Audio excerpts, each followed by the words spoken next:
Hello to all, please subscribe the channel and press the bell icon for more video updates. Today is 1st November of 2020 and it's a Sunday today. चलिए आज analysis शुरू करने से पहले कुछ questions पूछ लेते हैं, आप उनका जवाब कमेंट सेक्शन में दें। जैसे पहला क्वेश्चन है, एनजीटी किस प्रिंसिपल पे वर्क करता है? एनजीटी जो है नेशनल ग्रीन ट्रिब्यूनल, वो किस प्रिंसिपल पे वर्क करता है, ये आपको कमेंट सेक्शन में बताना है। दूसरा क्वेश्चन आता है, क्या कहते हैं, आईसीएमआर कब डेवलप किया गया था? आईसीएमआर कब डेवलप किया गया था, आपको कमेंट सेक्शन में बताना है। तीसरा क्वेश्चन आता है, यूजीसी जो था, यूजीसी कब फॉर्म किया गया था? यूजीसी भी कब फॉर्म किया गया था, आपको वो कम बताना है। इन तीनों क्वेश्चंस का जवाब आप कमेंट सेक्शन में दें। साथ ही साथ जो एनालिसिस देख रहा है वो इन क्वेश्चंस का जवाब ढूंढने की और क्या कहते हैं कमेंट सेक्शन में बताने की कोशिश करें, जिससे आपको याद भी हो। आप कभी सर्च करके कुछ भी क्या कहते हैं याद करते होंगे तो वो जल्दी याद होता होगा। आपको याद रहता होगा कि ये हमें याद नहीं था, हमने सर्च करके किया तो ये हमें याद रहता है। तो इसलिए आप क्या कहते हैं कैसे भी आंसर्स ढूंढें और इन्हें क्या कहते हैं कमेंट सेक्शन में बताएं। चलिए, आप हमारे टेलीग्राम चैनल को भी सब्सक्राइब कर सकते हैं क्वेश्चन आर 247 इस लोगों के साथ। साथ ही साथ डिस्क्रिप्शन पर लिंक दी हुई है, वहाँ से भी सब्सक्राइब कर सकते हैं, जहाँ पर आपको सारे पीडीएफ नोट्स मिल जाएंगे। जो सारे पीडीएफ नोट्स होते हैं वो साथ ही साथ मिल जाएंगे। साथ ही साथ हम लोग यहाँ पे आंसर राइटिंग भी करते हैं, उनके आंसर्स भी आपको मिल जाएंगे। कहते हैं परफेक्ट आंसर, थोड़े आप भी इसमें चेंजमेंट ला सकते हैं और कोई सजेशंस हो इन आंसर्स में कि हम ये इम्प्रूवमेंट कर सकते हैं, कहते हैं वो भी आप कमेंट सेक्शन में बता सकते हैं। आप भी खुद आंसर्स लिख सकते हैं आंसर राइटिंग के। चलिए आज की एनालिसिस शुरू करते हैं। पहली न्यूज़ देखते हैं हम लोग। आज की पहली न्यूज़ आती है, PM slam politics on Pulwama कि Modi cites speech of Pakistan minister about Islamabad role in terror attack. कि मोदी ने कहा अपनी स्पीच में कल, क्या कहते हैं कि जो इस्लामाबाद के एक मिनिस्टर ने जो एक कहा टेरर अटैक में, जो पुलवामा अटैक हुआ था उस पर उन्होंने कहा कि पाकिस्तान ने पूरा कराया था। तो उस पर क्या कहते हैं इंडिया में पॉलिटिक्स चालू हो गई। क्या कहते हैं कि किस गवर्नमेंट किसकी दिक्कत थी, कौन से स्टेप्स नहीं लिए गए, किसके कारण ये अटैक हुआ, उसके बारे में बात होने लगी। तो हमारे पीएम ने कहा कि हमें पॉलिटिक्स नहीं खेलनी चाहिए। जो पुलवामा अटैक हुआ था वो काफ़ी दर्दनाक अटैक था और उस तरह के अटैक इन फ्यूचर ना हो, हमने उसकी पूरी छानबीन की है और क्या कहते हैं इस तरह के अटैक इन फ्यूचर नहीं होंगे। तो उन्होंने कहा, PM Narendra Modi on Saturday said the truth about the 2019 Pulwama terror attack, जिसमें 60 CRPF personnel work date come out in Pakistan parliament, जो भी पाकिस्तान पार्लियामेंट में आया है उसका सच, तो उसके बारे में बताया गया। इस पर लिखा है कि एकता दिवस जो परेड हुई स्टैचू ऑफ यूनिवर्सिटी इन केवड़िया में, जो सरदार वल्लभ भाई पटेल बर्थ एनिवर्सरी है, इस दिन क्या कहते हैं एकता दिवस मनाया जाता है, राष्ट्रीय एकता दिवस। तो स्टैचू ऑफ यूनिटी में उन्होंने ऐसा अपनी स्पीच में बताया। तो हम लोग देख लेते हैं क्या कहते हैं एकता दिवस के बारे में। एकता दिवस नेशनल यूनिटी डे, इसे मनाया जाता है हर साल 31 अक्टूबर को to commemorate the birth anniversary of Sardar Vallabh Bhai Patel. It is also known as Rashtriya Ekta दिवस, इसे राष्ट्रीय एकता दिवस भी कहा जाता है। ये पहली बार मनाया गया था 2014 में with the aim to pay tribute to the iron man of India, कि आयरन मैन ऑफ इंडिया जो थे सरदार वल्लभ भाई पटेल, उनको ट्रिब्यूट देने के लिए इसे पहली बार मनाया गया था। कई इवेंट्स होते हैं जैसे रन फॉर यूनिटी और जो नेशनल वाइड मैराथन होती है, अवेयरनेस लाने के लिए contribution of Sardar Patel to national integrity national unity pledge. इनमें जो उनका सरदार पटेल का जो एक कंट्रीब्यूशन था उसको बताने के लिए, लोगों को अवेयरनेस फैलाने के लिए इस तरह की कई एक्टिविटी कई इवेंट्स होते रहते हैं। 2018 में हमने देखा था कि government of India unveiled the statue of unity in Gujarat in the honour of Sardar Vallabh Bhai Patel. ये टॉलेस्ट स्टैचू है पूरे वर्ल्ड में, इससे बड़ा स्टैचू पूरे वर्ल्ड में नहीं है। इसे 2018 में इसका अनवीलमेंट हुआ था। चलिए देख लेते हैं अगली न्यूज़। इसी में ही न्यूज़ थी, क्या कहते हैं कि हमारे क्या कहते हैं पीएम ने ये भी कहा आईएएस प्रोफेशनल से कि वर्क हार्ड। कहते हैं कि उन्होंने कहा, पीएम हमारे नरेंद्र मोदी ने, कि सैटरडे एक्सहॉर्टेड सिविल सर्विसेज प्रोफेशनल्स है कि हमें minimum government and maximum governance का यूज़ करना होगा एडमिनिस्ट्रेशन में, तभी जो इस तरह के हम डेवलपमेंट जो कहते हैं वो क्या कहते हैं हम बढ़ा सकेंगे, ऐसा उन्होंने कहा है। उन्होंने कहा हर सिविल सर्वेंट का यही एम होना चाहिए to empower the common man, कि एक कॉमन मैन को एम्पावर करना हर civil. Rajasthan bills to counter farm laws, की स्टेट गवर्नमेंट्स ने इंट्रोड्यूस किया है कि 3 bills in assembly for the first day of the session.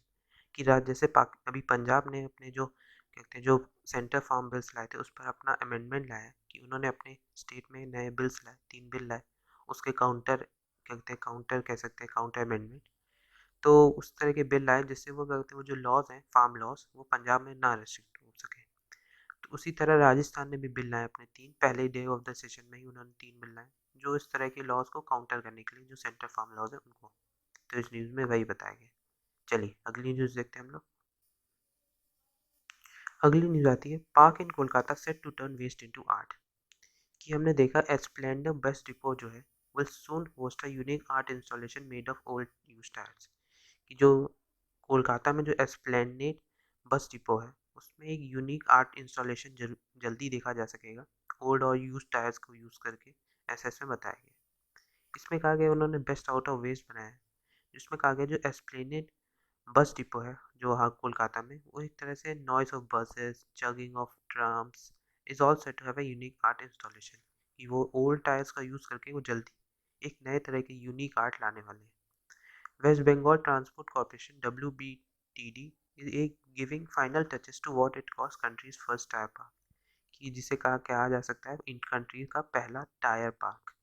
तो वो लोग फाइनल टचेस मिल रहे हैं, जल्दी हो सकता है जल्दी इसी महीने या अगले महीने तक उसे इंस्टॉल कर दिया जाए और क्या कहते हैं वो एक शोभा बढ़ाएगा जो क्या कहते हैं कोलकाता में टायर पार्क की। वो पहली बार होगा किसी कहते हैं किसी जगह टायर पार्क बना हो वो भी बेस्ट वो कहते हैं वेस्ट का यूज़ करके। तो आइडिया इसके बिहाइंड क्या था, the idea behind the park is that waste can be converted into art. की जो वेस्ट है उसको आर्ट में कन्वर्ट करना जिससे जो nothing is waste and can be art and that is the message of the tyre park. Okay जैसे समझ में आया कि कोई भी वेस्ट होता है वो वेस्ट सिर्फ नहीं होता, उसको हम लोग यूज़ करके किसी तरह की भी आर्ट बना सकते हैं।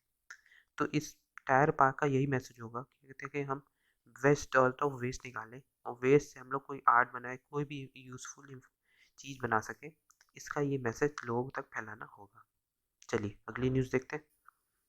अगली न्यूज़ आती है beaches and parks in Kerala to be open for public from today. कि बीचेस और पार्क्स केरला में इस आज से खुल दिए जाएंगे क्या कहते हैं पब्लिक के लिए। अभी तक बंद था वहाँ का जो स्टेट का टूरिज्म था, टूरिज्म सेक्टर बहुत ज़्यादा इफेक्ट हुआ है पैंडमिक के कारण।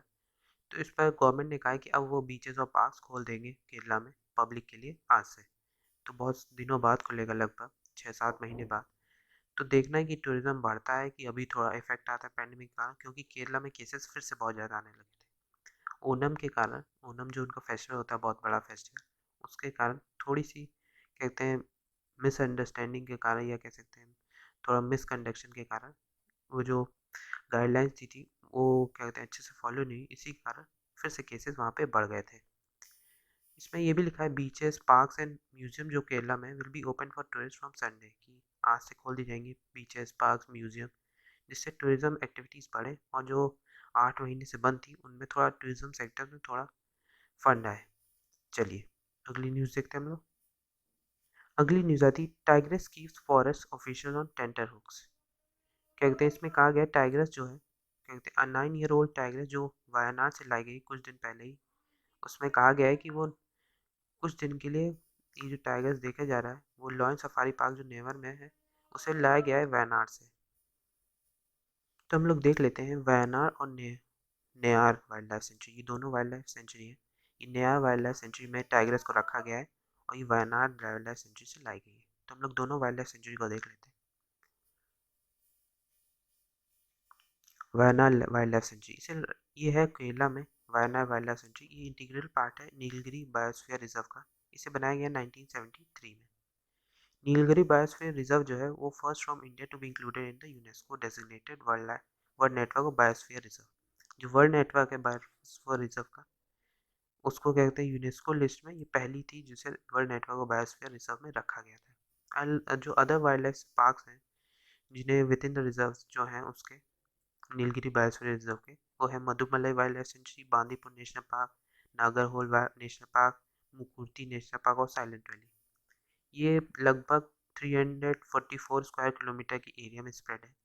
वायनाड वाइल्ड लाइफ सेंचुरी जो है वो एक कंडीशनल टाइगर रिजर्व माना जा सकता है। Tiger reserve of Nagarhole Bandipur of Karnataka and Mudumalai of Tamil Nadu, इनका एक कंडीजिनस टाइगर रिजर्व है वायनाड वाइल्ड लाइफ सेंचुरी। इसके फॉरेस्ट टाइप्स इंक्लूड जैसे south Indian most deciduous forest हो गई, west coast semi evergreen forest, plantation of tea, eucalyptus, grevillea, ये इस तरह के पेड़ वहाँ पे होते हैं।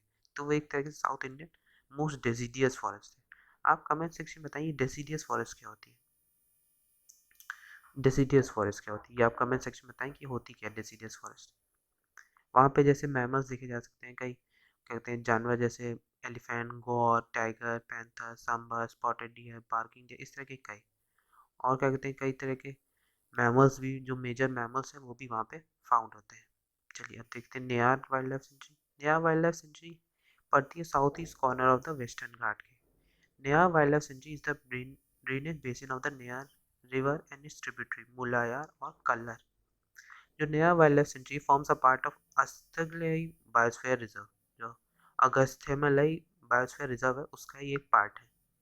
एबिया जो है अगस्त्यमलई बायोस्फीयर रिजर्व, वो एक पार्ट है world network of biosphere reserve का। यहाँ जो कॉमन मैमल्स फाउंड होते हैं वो है tiger, leopard, sloth bear, elephant, sambar, barking deer, bonnet macaque, Nilgiri langur, Nilgiri tahr, ये सब यहाँ पे फाउंड होते हैं। नया डैम जो है वो nearby is also situated in its विनिसिटी। ये जो नया वाइल्ड लाइफ सेंचुरी उसी में ही नया डैम भी पास में ही पड़ता है। चलिए अगली न्यूज़ देखते हैं। अगली न्यूज़ आती है India's potential participation in Covax advance market commitment is under way.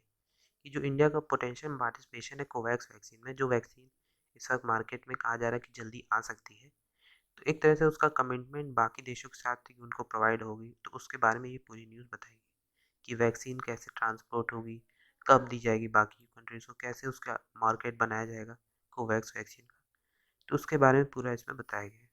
क्योंकि हर देश सोच रहा है कि जल्दी से जल्दी कोई कोई भी कंट्री वैक्सीन बनाए, उन तक प्रोवाइड हो, जिससे वो अपने देश के लोगों को बचा सके, जो इन्फेक्शन बढ़ता जा रहा है उसको कंट्रोल कर सके। तो इस पूरी न्यूज़ में जो इंडिया की वैक्सीन है कोवैक्स, उसके बारे में पूरी बात की गई है। चलिए अगली न्यूज़ देखते हैं। अगली न्यूज़ आती है bat wisdom. There is no need to teach bat the benefit of physical distancing when ill. एक स्टडी में कहा गया है कि behavioral ecology में कि once some bats were introduced to fall sick, these bats kept to themselves, interacting less with others in their tree hollow homes as compared to the controls. कि healthy habits were also likely to interact less with the sick ones. कि इसमें कहा गया जैसे social distancing की बात की जाती है कि ह्यूमंस के बीच में सोशल डिस्टेंसिंग हो कोरोना वायरस के कारण, तो इसमें बताया गया जब बैट्स इल होते हैं, जैसे चमगादड़ जब बीमार होते हैं, वो तो एक दूसरे से बात नहीं करते, वो अपने होल में घुस जाते हैं, अपने जगह पे रहते हैं, बाकी दूसरे किसी जो बीमार है या नहीं बीमार है उससे इंटरेक्ट नहीं करते, सोशल डिस्टेंसिंग पूरी तरह से फॉलो करते हैं। और इसमें ये भी कहा गया है कि स्टडी में फाउंड हुआ है कि जो सही होते हैं, हेल्दी बैट्स होते हैं, जो हेल्दी रहते हैं, वो सिक वन से भी बात नहीं, जो बीमार है उनसे बात नहीं करते, उनसे कम बात करना ही सोचते हैं कि कम बात करनी पड़े। ऐसा एक स्टडी में फाउंड हुआ है। ये बिहेवियरल इकोलॉजी स्टडी कहते पब्लिश हुई थी, बिहेवियरल इकोलॉजी में, उसमें ये बात की गई। अगली न्यूज़ आती है कॉस्मिक गेज।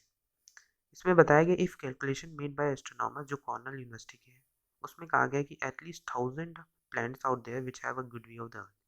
कि सोलर सिस्टम में हमारे यहाँ कि 1000 प्लैनेट ऐसे हैं जहाँ से अर्थ का व्यू बहुत अच्छा दिखाई देता है।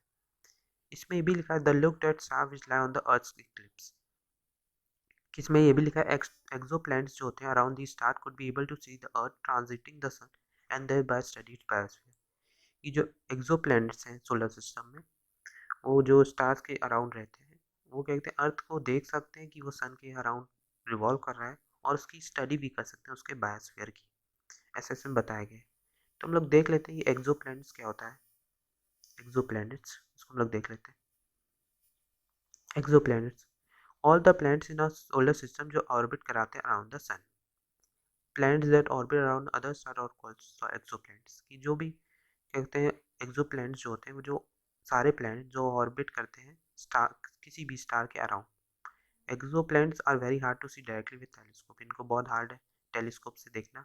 दे are hidden by the bright glare of the star they orbit. जो स्टार की चमक होती है उसकी चमक में ही वो लोग छुप लेते हैं, इसलिए दिखाई जल्दी नहीं देते। तो सो astronomer use other ways to detect and study this distant planet. They search exoplanet by the looking at the effect these planets have the stars they orbit। कि उसकी स्टडी को सर्च करते हैं कि कैसे वो स्टार उनकी रिवॉल्वमेंट से स्टार में क्या चेंजमेंट आ रहा है, उसकी स्टडी को से पता करते हैं कि एक्सोप्लैनेट कैसा है, उसके बारे में जांच करते हैं। चलिए अगली न्यूज़। अगली न्यूज़ आती है, स्पाइरल गैलेक्सी बार्स में प्रिवेंट न्यू स्टार्स की। जो स्पाइरल गैलेक्सी बार्स हैं वो नए स्टार्स को आने से रोक सकते हैं, ऐसा इसमें कहा गया। There is cavity formed in the central region with no gas and star, कि सेंट्रल रीजन में एक कैविटी है जहाँ पर कोई गैस या स्टार्स नहीं है। तो हम लोग देख लेते हैं कि स्पाइरल गैलेक्सी क्या होता है। स्पाइरल गैलेक्सी को हम लोग देख लेते हैं। पहले देखते हैं गैलेक्सी। गैलेक्सी एक स्पार्कलिंग स्पेस सिस्टम है जिसे कंपोज होता है stars, dust, interstellar gas, stellar remnants, dark matter और जो भी हो ग्रेविटी में वो सब। ग्रेविटी वर्ड आया था, गैलेक्सी वर्ड आया था ग्रीक वर्ड गैलेक्सी से। It is tell how big the universe is, कि ये बहुत डिफिकल्ट है कि बताना कि कितना बड़ा यूनिवर्स है हमारा। लगभग मानिए तो 70,000 मिलियन स्टार्स है पूरे यूनिवर्स में। और जो सोलर सिस्टम है where are earth exist the milky way galaxy, हमारा जो अर्थ है वो मिल्की वेव गैलेक्सी में आता है।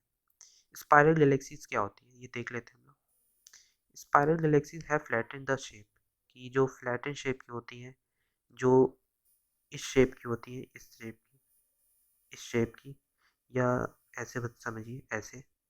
स्पाइरल मतलब ऐसे होता है, तो स्पाइरल ये भी होता है। तो कहते हैं ये स्पाइरल शेप की जो गैलेक्सी होती है इस तरह की, उन्हें स्पाइरल शेप्ड गैलेक्सीज कहा जाता है, स्पाइरल गैलेक्सीज। देख सकते हैं आप इमेज में, देख सकते हैं, ये देखिए, कहते हैं स्पाइरल शेप्ड गैलेक्सीज हैं ये। चलिए अगली न्यूज़ देखते हैं। अगली न्यूज़ आती है, what is the D614G mutation corona virus. ये होता क्या है, पहले हम लोग देख लेते हैं न्यूज़ में क्या है। इसमें लिखा है कोरोना वायरस बहुत ज़्यादा म्यूटेशन के कारण चेंजमेंट हो रहा है। क्या कहते हैं, D614G म्यूटेशन आया है, उसके कारण ये ग्लोबल वेरिएंट, ग्लोबल कोविड-19 पैंडेमिक में ये काफ़ी ज़्यादा म्यूटेशन देखा गया है। इसमें लिखा है जब भी वायरस इंटर करता है किसी भी इंडिविजुअल बॉडी में, ये चाहता है कि वो कॉपीज़ बनाए गए, और जब भी एरर आ जाता है कॉपी बनाने में तो उसे म्यूटेशन कहते हैं। तो ये क्या कहते हैं, ये जो DIC61 है, ये वायरस रिप्लेस करता है एस्पेटिक एसिड का, वो भी 614th पोजीशन में of the amino acid with glycine. तो इसलिए इसका नाम D614G है। 614G माने 614 माने कि 614th पोजीशन जो ग्लिसिन की होती है, अमीनो एसिड विद ग्लिसिन की, उसकी पोजीशन को रिप्लेस करता है। तो इसलिए इसका नाम D614G होता है म्यूटेशन। तो हम लोग देख लेते हैं इसको अलग से। D614G ये होता क्या है। जैसे कोविड-19 का official name causes the disease SARS कोविड-19 है, कोविड-2 है, और D614G is a mutation of SARS COVID two. कि D614G सिचुएटेड होता है प्रोटीन में, मेकिंग द वायरस स्पाइक्स। ये करता है, ये use to break the cells. ये mutation change into amino acid, क्या कहते हैं, अमीनो एसिड, अभी हमने बात की कि अमीनो एसिड का जो 614 पोजीशन वो चेंज करता है। सार्स कोविड-19 कई सर्वल म्यूटेशन देखता है, जैसे पैंडेमिक एमर्ज हुआ था दिसंबर 2019 में। उसके बाद कई चेंजमेंट आए, कई तरह के म्यूटेशन आए। Mutation appeared sometime after the initial Wuhan attack outbreak, जब वुहान में आउटब्रेक हुआ उसके बाद भी कई म्यूटेशन आए, प्रोबेबली इन फिर इटली में। एज पर BCC रिपोर्ट में 2 जुलाई के हिसाब से, this strain was seen in as many as 97% of samples around the world. जो 97% ऑफ सैंपल्स थे पूरे दुनिया में, उनमें ये म्यूटेशन फाउंड हुआ था, D614G म्यूटेशन। चलिए आज के लिए इतना ही। Thank you very much. अगर आपने चैनल को सब्सक्राइब नहीं किया तो चैनल को सब्सक्राइब कर दें, और प्लीज़ लाइक बटन जरूर दबा दें। Thank you very much.